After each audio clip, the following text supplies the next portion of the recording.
Hello friends, இன்னைக்கு நம்ம பார்க்க போற ரெசிபி பாதுஷா. So பாதுஷா எப்படி வீட்லயே பண்றது அப்படிங்கறத தான் பார்க்க போறோம். So வாங்க ரெசிபிக்குள்ள போகலாம். இப்போ நம்ம பாதுஷா பண்றதுக்கு 240 கிராம் மைதா எடுத்திருக்கேன். ஓகேங்களா?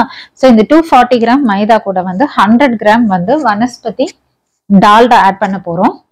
So இந்த வனஸ்பதி டால்டா வந்து உங்களுக்கு எல்லா இதுலயுமே கிடைக்கும். ஓகேங்களா? நம்மளுடைய நார்மல் லோக்கல் சூப்பர் மார்க்கெட்ல கூட கிடைக்கும், வாங்கிக்கலாம். So இது கூட நம்ம இதை வந்து மிக்ஸ் பண்ணிக்கலாம். நான் அப்படியே அந்த 100 கிராம் பேக்கெட்ல இருக்கிற ஃபுல் டால்டா இதுல போட்டுக்கிறேன்.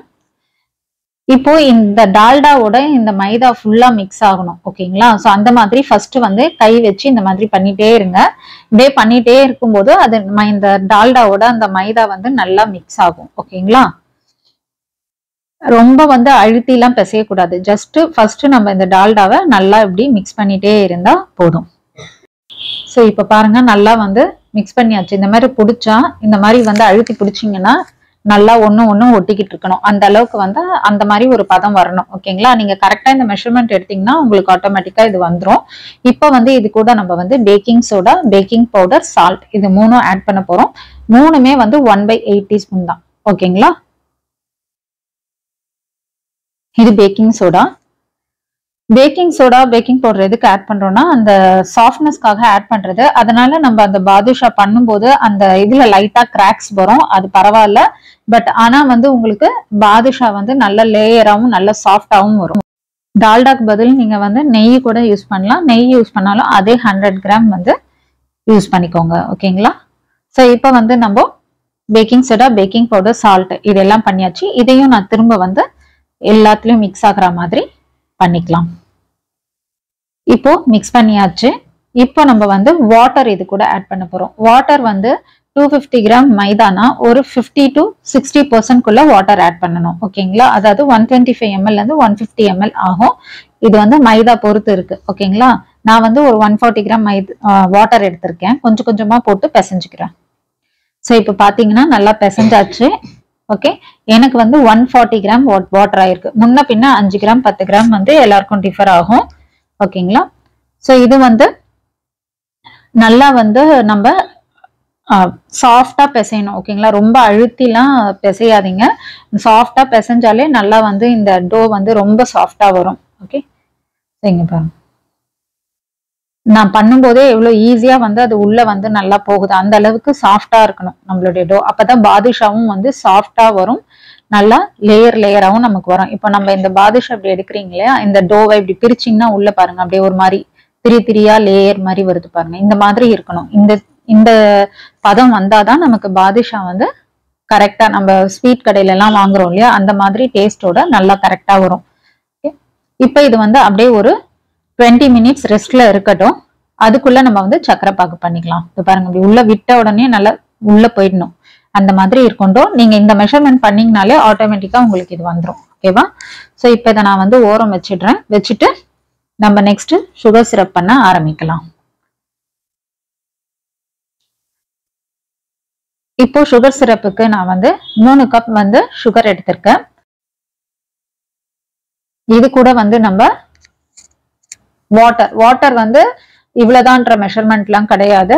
நல்லா வந்து அந்த சக்கரை முழுகிற அளவுக்கு தண்ணி எடுத்துக்கோங்க. இந்த சுகர் சிரப் வந்து நம்ம தின்னா காசணும். தின்னானா கம்பி பதம்னு சொல்லுவாங்க இல்லையா, அந்த மாதிரி வரக்கூடாது. ஜஸ்ட் வந்து சுகர் வந்து டிசால்வ் ஆகணும். அந்த அளவுக்கு இருந்துட்டு ஒரு மாதிரி பிசு தன்மை வரும் பாத்தீங்களா, அந்த சுகர் டிசால்வ் ஆகி அந்த பதம் வந்த உடனே நம்ம ஆஃப் பண்ணிடணும் ஸ்டவ். ஓகேங்களா? இப்ப நான் வந்து இந்த சர்க்கரைக்கு 3 கப் சர்க்கரை எடுத்திருக்கேன் இல்லையா, அது முழுகிற அளவுக்கு வந்து நான் 1.5 கப் அளவுக்கு தண்ணி இதுல ஆட் பண்ணிட்டேன். இதை இப்ப நம்ம வந்து ஸ்டவ்ல வச்சுக்கலாம். இப்போ இதை நான் ஸ்டவ்ல வச்சுட்டேன். ஓகேங்களா? இது சுகர் வந்து நல்லா டிசால்வ் ஆகட்டும். அது வரைக்கும் நம்ம வந்து இதை நல்லா அப்படியே கலக்கி விட்டுட்டே இருங்க. ஓகேங்களா? இந்த மாதிரி கலக்கி விடுங்க. கலக்கி விட்டீங்கனாலே ஆட்டோமேட்டிக்கா இந்த சுகர் வந்து டிசால்வ் ஆக ஆரம்பிச்சிடும் நல்லா சூடுல. இப்ப வந்து இது அப்படியே வந்து கொஞ்ச நேரம் இருக்கட்டும் ஸ்டவ்ல. அந்த சக்கரை வந்து நல்லா டிசால்வ் ஆகுற வரைக்கும்.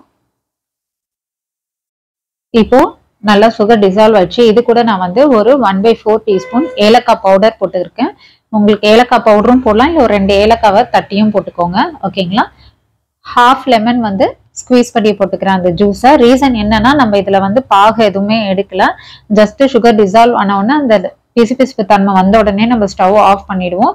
ஸோ அது திரும்ப வந்து அந்த சக்கரை வந்து கட்டி ஆகாம இருக்கிறதுக்கு நம்ம வந்து இந்த லெமன் போடுறது. ஓகேங்களா, இங்க பாருங்க இந்த மாதிரி கம்மி பதமே வரக்கூடாது, தொட்டா பிசு பிசுன்னு இருக்கணும், அவ்வளவுதான். ஸோ இவ்வளவுதான். சுகர் டிசால்வ் பண்ண உடனே நம்ம ஏலக்காய் பவுடரும் இந்த லெமனையும் போட்டுட்டு இறக்கி வச்சுக்கலாம். ஓகேங்களா, ஸோ இப்போ இது கூட வந்து நான் கொஞ்சோண்டு குங்குமப்பூ ஆட் பண்றேன், கொஞ்சம் நல்லா கலர் வர்றதுக்கு. இது வந்து ஒரு 10 to 15 மினிட்ஸ் அப்படியே இருக்கட்டும். அதுக்கப்புறம் நான் ஃபில்டர் பண்ணி தனியா எடுத்துப்பேன். ஓகேங்களா, ஸோ இப்போ இது நல்லா ஒரு 15 மினிட்ஸ் வரத்துக்குள்ள நம்மளுடைய இந்த பாதுஷா டோ இருக்கு இல்லையா, ஸோ அதை வந்து நம்ம உருண்டை பிடிச்சி வச்சுக்கலாம். இப்போ நம்ம வந்து கொஞ்சமா எடுத்து உருண்டை பிடிச்சிக்கலாம். ஸோ உங்களுடைய சைஸ் வந்து உங்களுடைய சாய்ஸ், எப்படி வேணுமோ நீங்க பிடிச்சிக்கலாம். இந்த மாதிரி நல்லா உருட்டிட்டு லைட்டா இப்படி வந்து ப்ரெஸ் பண்ணீங்கன்னா ஓகேங்களா இது மாதிரி வரும். இதுல வந்து சென்டரா இந்த மாதிரி ப்ரெஸ் பண்ணிக்கோங்க, நல்லா கீழே இறங்குற அளவுக்கு ப்ரெஸ் பண்ணிக்கோங்க. ஸோ இது மாதிரி தான் எல்லாத்தையும் பண்ணணும். ஓகேங்களா, ஸோ இது மாதிரி நான் எல்லாமே உருண்டை பிடிச்சிட்டு நான் உங்களுக்கு காட்டுறேன். இது ரொம்ப ஈஸி தான். இப்போ வந்து நமக்கு 11 இது வந்து பாதுஷா இது வந்து ரெடி ஆயிருக்கு. ஸோ இதை வந்து நம்ம லோ ஃப்ளேம்ல தான் வந்து ஃப்ரை பண்ணி எடுக்கணும். எதனாலனா இந்த மாவு நம்ம ஹை ஃப்ளேம்ல வச்சா மேல நல்லா வெந்துடும், உள்ள வேகாது, அப்புறம் உள்ள மாவு மாவா இருக்கும். ஸோ நமக்கு உள்ளேயும் வேகணுன்றதுக்காக லோ ஃப்ளேம்லயே நம்ம இதை வச்சு ஃப்ரை பண்ணி எடுத்துக்கணும்.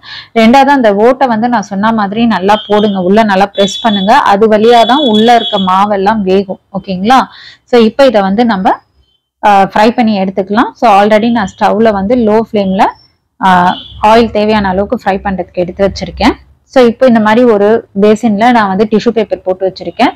பாதுஷா ஃப்ரை ஆனவுடனே இதை எடுத்து நல்லா அந்த ஆயில நல்லா ட்ரைன் பண்ணிட்டு அதுக்கப்புறம் தான் சுகர் சிரப்ல போடுவேன். இது நம்ம ஆயிலோட அப்படியே எடுத்து நீங்க போட்டீங்கன்னா ரெண்டு விஷயம், டக்குன்னு சூட்டோட சூடா அது பிரிய ஆரம்பிச்சிடும். ரெண்டாவது வந்து நமக்கு வந்து அந்த நீங்க சப்போஸ் வச்சு சாப்பிட்ற மாதிரி இருந்தீங்கன்னா ஒரு 2 டேஸ்லயே வந்து எண்ணெய் சிகிடு வந்து அந்த ஸ்மெல் வர ஆரம்பிச்சிடும். ஓகேங்களா, அதனால முடிஞ்ச அளவுக்கு எண்ணெயை நல்லா ட்ரைன் பண்ணிட்டு அதுக்கப்புறம் தான் நம்ம எடுத்து சுகர் சிரப்ல போடணும். ஓகேவா, ஸோ இப்போ வந்து நான் ஒரு பேன்ல எண்ணெய் ஊற்றி வச்சிருக்கேன். இது வந்து லோ ஃப்ளேம்ல தான் போயிட்டு இருக்கு. இப்போ நான் வந்து இதுல ஃபர்ஸ்ட் சூடு ஆயிடுச்சு எண்ணெய். ஓகேங்களா, இது பாருங்க லோ ஃப்ளேம்ல வச்சிருக்கேன். இப்போ இது சூடு ஆயிடுச்சு. இதுல வந்து நான் ஃபர்ஸ்ட் ஒரே ஒரு இது போடுவேன். ஓகேங்களா, எதுக்காகனா நம்ம கரெக்டா மாவு பிசைஞ்சு இருந்தோம்னா அது வந்து பிரியாது. சப்போஸ் சரியா பண்ணல அப்படின்னா அது என்ன ஆகும் அப்படின்னா அந்த மாவு லைட்டா பிரிய ஆரம்பிக்கும், அதுலயே நமக்கு தெரிஞ்சுக்கலாம். ஓகே, அதே மாதிரி நம்ம baking powder baking soda use பண்றதுனால லைட்டா கிராக்ஸுங்க வரும், அதனால ஒன்றும் ப்ராப்ளம் இல்லை. ஓகேங்களா, ஸோ இப்போ வந்து அது ஃப்ரை ஆயிட்டு இருக்கிறதுக்குள்ள நான் வந்து இந்த சுகர் சிரப்பை வந்து ஃபில்டர் பண்ணிக்கிறேன்.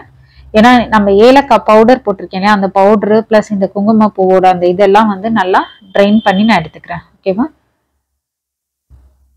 ஸோ இப்போ இந்த சுகர் சிரப்பு அப்படியே இருக்கட்டும், நம்ம வந்து பாதுஷாவை ஃப்ரை பண்ணி எடுத்துக்கலாம். ஓகே, ஸோ இப்போ பாதுஷா வந்து நல்லா ஃப்ரை ஆகுது, அதனால இப்போ நம்ம எல்லா பாதுஷாவும் ஆட் பண்ணிக்கலாம். ஸோ இந்த ஒரு பேட்ச்ல வந்து இந்த ஒரு பேன்ல நான் 6 to 7 போடலாம். ஓகேங்களா, நான் வந்து ஃபர்ஸ்ட் ஒரு 6 பாதுஷா போட்டுக்கிறேன்.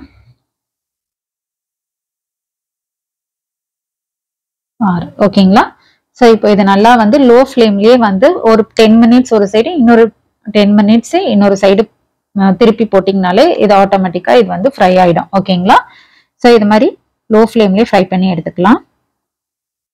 இப்போ நம்மளுடைய பாதுஷா நல்லா ஃப்ரை ஆயிடுச்சு. இதை வந்து நான் எடுத்து இது பண்ணிக்கிறேன். ஓகேங்களா, ஸோ இந்த மாதிரி குட்டி குட்டி கிராக்ஸ் எல்லாம் அந்த சின்ன கிராக்ஸ்லாம் வருதுன்னா ஒன்றும் கவலை இல்லை, அதெல்லாம் வந்து நல்லா சுகர் சிரப்ல போட்டோம்னாலே நல்லா இதுவாயிடும். ஓகேங்களா, ஸோ இப்போ இதை எடுத்து நான் இந்த டிஷ்யூ பேப்பர்ல வச்சிடுறேன்.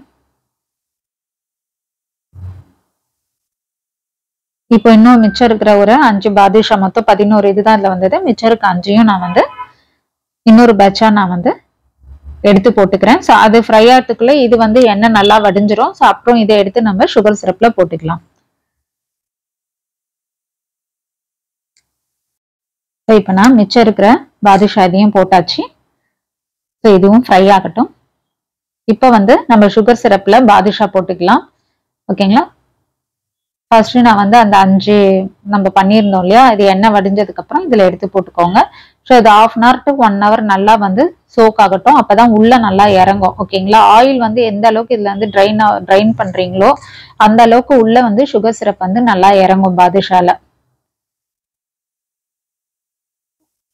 இப்போ இது போட்டாச்சு. ஓகேங்களா. ஸோ 2வது பேட்சும் ரெடி ஆனவுடனே எண்ணெயை இது பண்ணிட்டு நான் இதுல போட்டுடுவேன். ஸோ போட்டு 1/2 hour to 1 hour கழிச்சு எடுத்து நம்ம சர்வ் பண்ண ஸ்டார்ட் பண்ணிக்கலாம். இப்போ வந்து நம்ம 2வது பேட்சும் ரெடி ஆயிடுச்சு. இதையும் நான் வந்து சுகர் சிரப்லேயே போட்டு டிப் பண்ணி வச்சிடுறேன். ஸோ ஒரு 1 hour கழிச்சு நான் இதை வந்து எடுத்து சர்வ் பண்ணிக்கலாம். நம்ம 1 hour நீங்க வச்சீங்கன்னா கண்டிப்பா இது உள்ள வரைக்கும் நல்லா சுகர் சிரப் நல்லா இறங்கிடும். ஓகேங்களா. 2வது நல்லா சாஃப்டாவும் இருக்கும். இப்போ இது ஃபுல்லா நான் இதுல போட்டுக்கிறேன். இப்போ பாதுஷா நல்லா உருட்டு அப்புறம் பிளேட்டர்ல எடுத்து வச்சுக்கலாம். இப்போ வந்து 1 hour ஆயிடுச்சு. நான் வந்து பாதுஷாவை பிளேட்டர்ல எடுத்து வச்சுக்கிறேன்.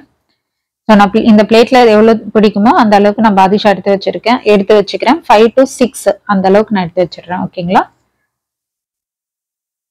நீங்க மிச்சம் உங்களுக்கு சுகர் சிரப் இருந்துச்சுன்னா நீங்க வந்து அது தனியா அப்படியே கூட எடுத்து வச்சுக்கலாம். குலோப் ஜாமுன், காலா ஜாமுன் இந்த மாதிரி ஏதாச்சும் பண்ணும்போது நம்ம அதை யூஸ் பண்ணிக்கலாம். ஓகேங்களா. ஸோ நான் மிச்சம் இந்த சுகர் சிரப்பை வந்து நான் வந்து எடுத்து தனியா ஃப்ரிட்ஜில் வச்சிடுவேன். ஸோ நெக்ஸ்ட் வந்து நான் ஜாமுனோ இல்லை காலா ஜாமுனோ எது பண்ணாலும் நான் வந்து அதுக்கு யூஸ் பண்ணிப்பேன். ஓகேங்களா. இமிடியேட்டா நீங்க நெக்ஸ்ட் டே ஏதாவது ஸ்வீட் பண்றதா இருந்தா யூஸ் பண்ணிக்கோங்க. அப்படி இல்லைன்னா நீங்க வந்து சுகர் சிரப்பை இன்னும் கொஞ்சம் கூட கம்மியா நீங்க பண்ணிக்கலாம். 3 கப்புன்றது 2 கப்பு யூஸ் பண்ணி 1 கப் வாட்டர் வச்சு நீங்க வந்து சுகர் சிரப் பண்ணிக்கலாம். ஸோ இப்போ 5 பாதுஷா நான் வச்சிருக்கேன். இந்த சென்டர் போர்ஷன் வந்து நம்ம குழியா வச்சிருக்கோம் இல்லையா, அது வந்து அப்படி கலர் அப்படிதான் இருக்கும். நீங்க வந்து அதுவும் நல்லா கலர் ஆகணும்னு வெயிட் பண்ணிட்டு இருந்தீங்க அப்படின்னா சைடெல்லாம் ரொம்ப வந்து தீஞ்ச மாதிரி ஆயிடும். ஓகேங்களா. ஸோ இப்போ இதுக்கு வந்து நம்ம கார்னிஷிங்க்கு இந்த மாதிரி பாதாம் ஃபிளேக்ஸ் எடுத்திருக்கேன். நீங்க பிஸ்தா, பாதாம், கேஷ்யூ எது வேணுமோ நீங்க போட்டுக்கலாம். இல்ல பிளைனா சர்வ் பண்றதா இருந்தாலும் பண்ணிக்கலாம். உங்களுடைய சாய்ஸ் தான் அது. ஓகேங்களா. இது ஜஸ்ட் ஃபார் டெக்கரேஷன் பார்ட் தான். ஓகேங்களா. இது உங்களுடைய ஆப்ஷனல் தான். வேணும்னா நீங்க யூஸ் பண்ணிக்கலாம். ரொம்ப வந்து வீட்லயே சூப்பரா வந்து பாதுஷா நம்ம ரெடி பண்ணலாம். அதே ஸ்வீட் கடையில நீங்க வாங்கி சாப்பிட்ற மாதிரியே இருக்கும். 2வது நம்ம ஃப்ரெஷ்ஷா செஞ்சு சாப்பிடுறோம். எந்த ப்ரிசர்வேட்டிவ்ஸ் எதுவுமே கிடையாது. ஸோ அதனால நீங்களும் ட்ரை பண்ணுங்க. ட்ரை பண்ணி பார்த்துட்டு எனக்கு எப்படி வந்திருக்கு அப்படிங்கிறத கமெண்ட் செக்ஷன்ல கமெண்ட் பண்ணுங்க. ஸோ என்னோட சேனல் பார்த்துட்டு இருக்க என்னோட சப்ஸ்கிரைபர்ஸ், வியூவர்ஸ் எல்லாருக்குமே வந்து ரொம்ப ரொம்ப தேங்க்ஸ். ஸோ எனக்கு சப்போர்ட் பண்ணுங்க. Keep supporting me. Thank you friends. இப்போ நான் ஒன்று உடச்சி காட்டுறேன். நீங்க பாருங்க. உள்ள அந்த லேயர் எப்படி தெரியுது பாருங்க. ஓகேங்களா. ஸோ இப்படிதான் இருக்கும். ஸோ ட்ரை பண்ணுங்க. ட்ரை பண்ணிட்டு கமெண்ட் செக்ஷன்ல கமெண்ட் பண்ணுங்க.